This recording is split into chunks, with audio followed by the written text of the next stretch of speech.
কি আর কইতাম, হিরো আলমের মতন বেটা দেশে যে এইরকম অশ্লীল ভিডিও বানাচ্ছে, এগুলা কি প্রশাসনের চোখে পড়ে না?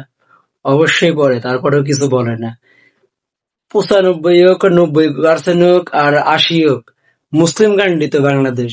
এই বাংলাদেশেও ও এইসব ভিডিও বানাচ্ছে, কিন্তু কোনো প্রশাসন, পুলিশ কিংবা সরকার ওর বিপক্ষে কোনো মানে ব্যবস্থা নিচ্ছেই না।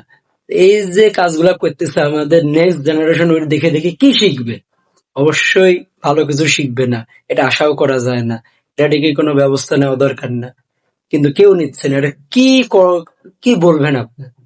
এসব ভিডিও সামনে আসলে দেখতেও লজ্জা করে, ঘৃণা করে। কি আর বলবো, আর কিছু বলার নেই।